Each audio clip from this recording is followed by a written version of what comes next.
प्रिय मित्रों, आज का इस वीडियो में हिंदी प्रथम पाली का ऑब्जेक्टिव क्वेश्चन सॉल्व करेंगे जो 2025 के एग्ज़ाम की दृष्टि से बहुत ही महत्वपूर्ण है। इसीलिए जो कोई 2025 में एग्ज़ाम देना चाहते हैं वह इस वीडियो को पूरा ज़रूर देखिए। पहला प्रश्न है, बहादुर अपने घर से क्यों भागा था? ऑप्शन नंबर ए, नौकरी के लिए। ऑप्शन नंबर बी, पिता के फटकार के कारण। ऑप्शन नंबर सी, माँ की मार के कारण। ऑप्शन नंबर डी, घूमने के लिए।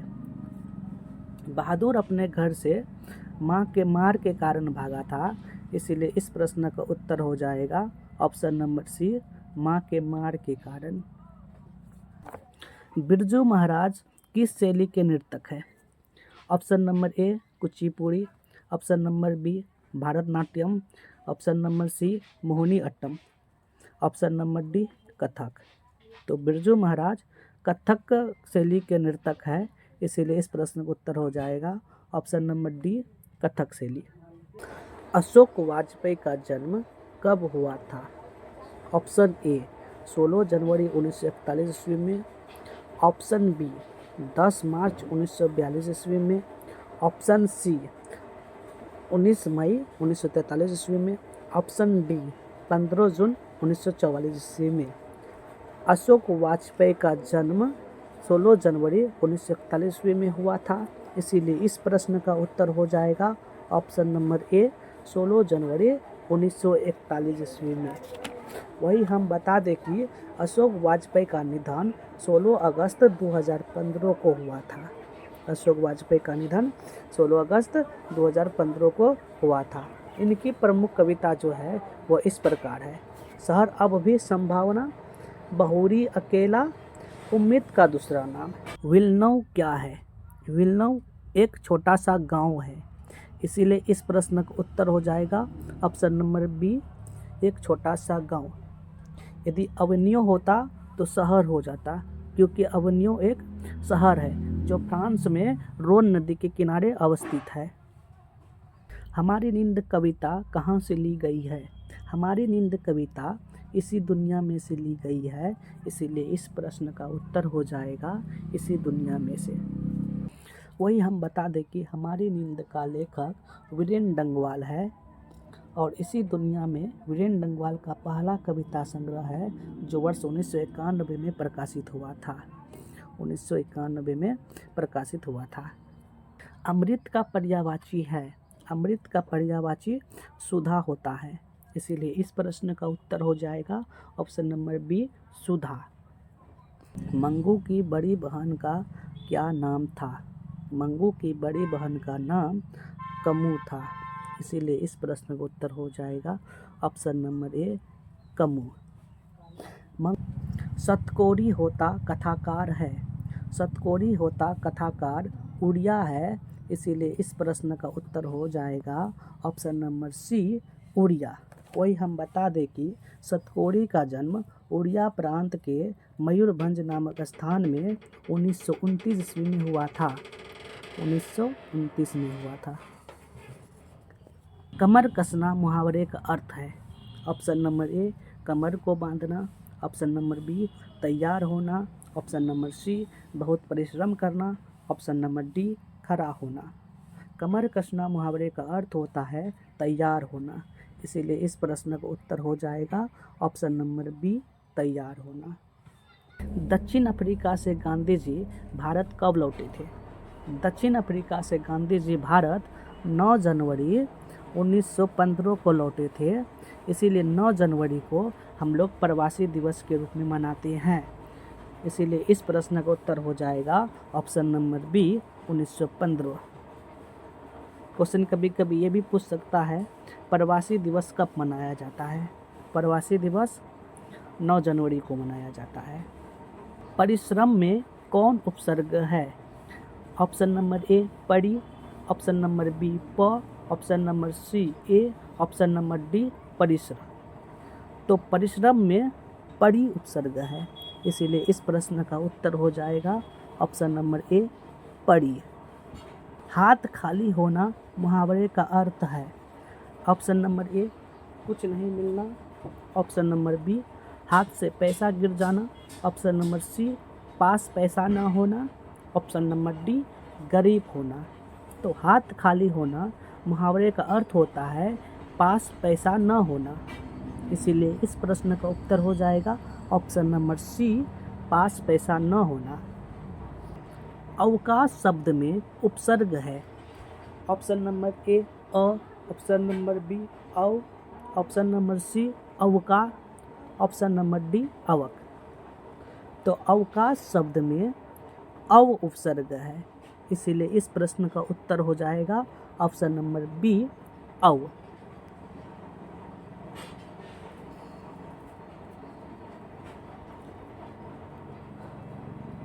हिरोशिमा किस देश में है? ऑप्शन नंबर ए चीन, option number B France, option number C Japan, option number D Germany. तो हिरोशिमा जापान के होन्शू नदी के किनारे बसा शहर है, इसीलिए इस प्रश्न का उत्तर हो जाएगा जापान, यानी ऑप्शन नंबर सी जो है कि सही होगा।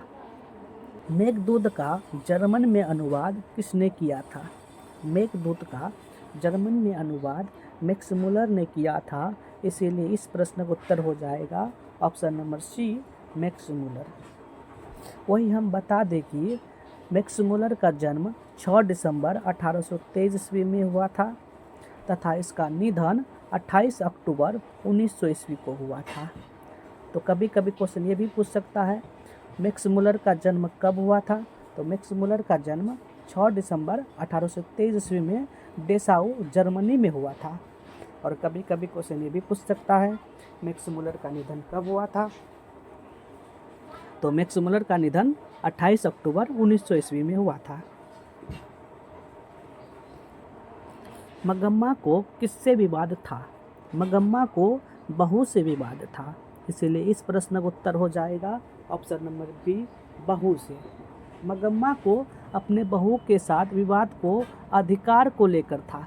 मगम्मा अपने बेटे पर अधिकार बनाना चाहती थी, बहू यह मानने को तैयार ही नहीं था, इसीलिए मगम्मा और बहू के साथ क्या था? विवाद। किस नदी के बांध के नीचे लक्ष्मी का घर था? Option A Ganga, option B Yamuna, option C Saraswati, option D Devi.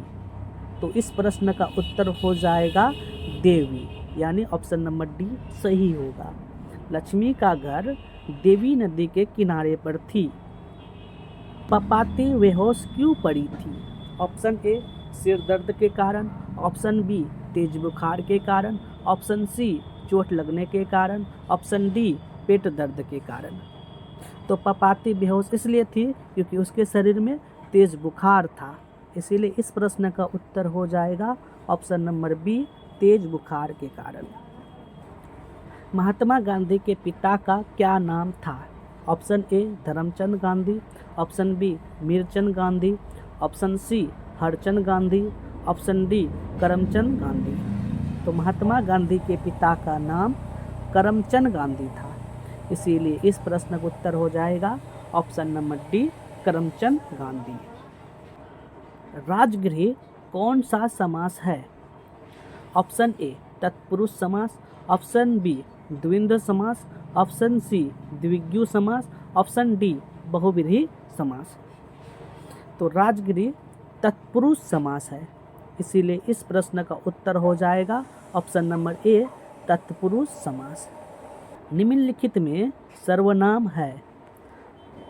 Option A Rajendra, option B पुस्तक, ऑप्शन सी मैं, ऑप्शन डी सीता।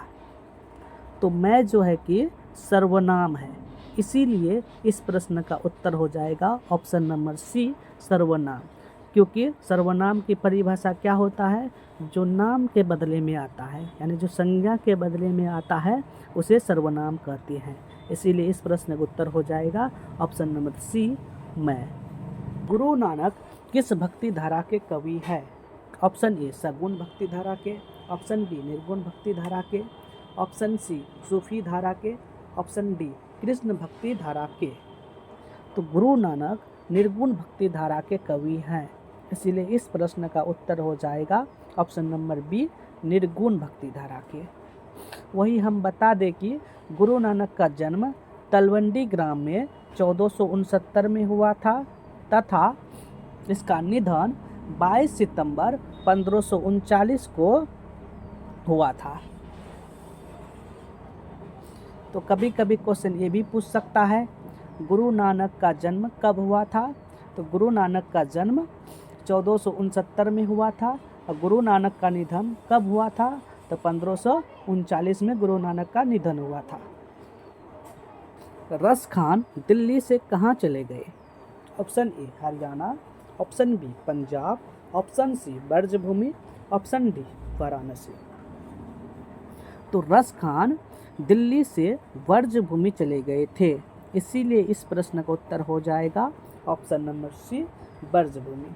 वही हम बता दें कि रस खान का जन्म 1548 ईस्वी में हुआ था और इसका असली नाम इब्राहिम था। रस खान मुस्लिम कवि थे लेकिन श्री कृष्ण के परम भक्त थे। रस खान श्रीमद् भागवत का अनुवाद फारसी में किया था।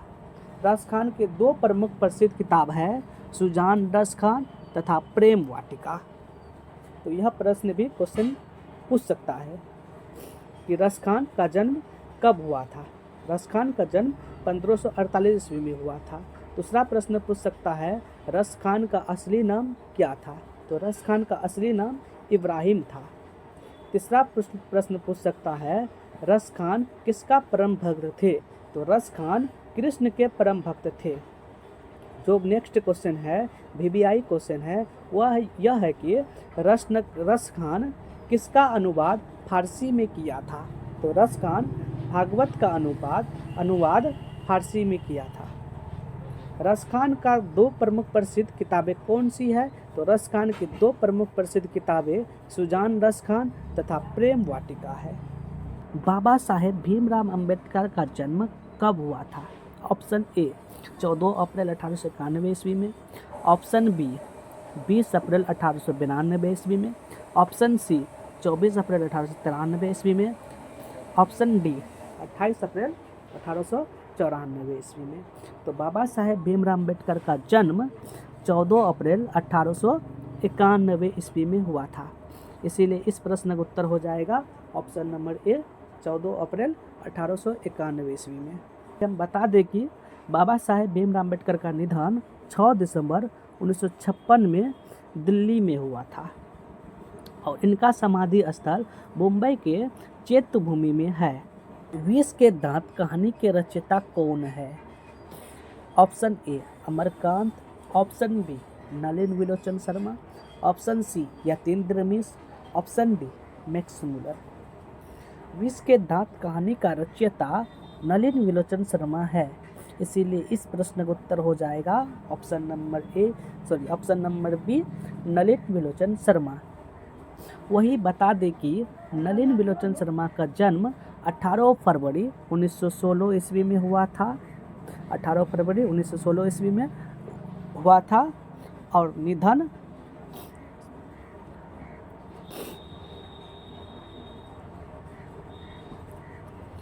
12 सितंबर 1961 ईस्वी में हुआ था। निधन कब हुआ था। तो 12 सितंबर 1961 ईस्वी में जो है कि मैक्स मुलर का निधन हुआ था। वही हम बता दें कि अमरकांत का जन्म 1 जुलाई 1925 में हुआ था। अमरकांत का जन्म कब हुआ था। तो याद रखिएगा 1 जुलाई 1925 में उत्तर प्रदेश के बलिया ज़िले में हुआ था। अमरकांत की कुछ कहानियां हैं जो इस प्रकार है। बहादुर और दूसरा पुस्तक है इनकी जिंदगी और जोक। यह इनकी कहानियां हैं, जिंदगी और जोक। और इनकी पुस्तक है दुख सुख का साथ आदि, इसका पुस्तकें है। दुख सुख का साथ बहुत सारे पुस्तकें हैं, लेकिन कुछ पुस्तकें हैं जो इम्पोर्टेंट है, जैसे बहादुर, जिंदगी और जोक, देश के लोग, हत्यारे, दुख सुख का साथ आदि। वही अमरकांत का निधन की बात करें तो अमरकांत का निधन 17 फरवरी 2014 को हुआ था। 17 फरवरी 2014 में जो है कि अमरकांत का निधन हुआ था। वही हम बता दें कि नौबत खाने में इबादत का लेखक यतीन्द्र मिश्र है। यतीन्द्र मिश्र की पुस्तक का नाम क्या है? यतीन्द्र मिश्र के लेख का नाम क्या है? नौबत खाने में इबादत। यतीन्द्र मिश्र का जन्म 12 अप्रैल 1977 ईस्वी में अयोध्या में हुआ था। मैक्समुलर के अनुसार सच्चे भारत के दर्शन कहाँ हो सकते हैं? ऑप्शन ए मुंबई में, ऑप्शन बी दिल्ली में, ऑप्शन सी ग्रामीण भारत में, ऑप्शन डी कोलकाता में। तो मैक्समुलर के अनुसार सच्चे भारत के दर्शन गांव में हो सकते हैं, इसीलिए इस प्रश्न का उत्तर हो जाएगा ग्रामीण भारत में। पराजय में कौन सा उपसर्ग है? ऑप्शन ए प, ऑप्शन बी परा, ऑप्शन सी पर, ऑप्शन डी पराज। तो पराजय में परा उपसर्ग है, इसीलिए इस प्रश्न का उत्तर हो जाएगा ऑप्शन नंबर बी परा। किसने कहा था कि सब पुराने अच्छे नहीं होते, सब नए खराब ही नहीं होते? तो कालिदास ने कहा था सब पुराने अच्छे नहीं होते, सब नए खराब नहीं होते, इसीलिए इस प्रश्न का उत्तर हो जाएगा ऑप्शन नंबर डी कालिदास। तो उम्मीद करते हैं यहाँ तक कि प्रश्न आपको समझ में आ गया। आगे की क्वेश्चन हम नेक्स्ट क्लास में सॉल्व करेंगे।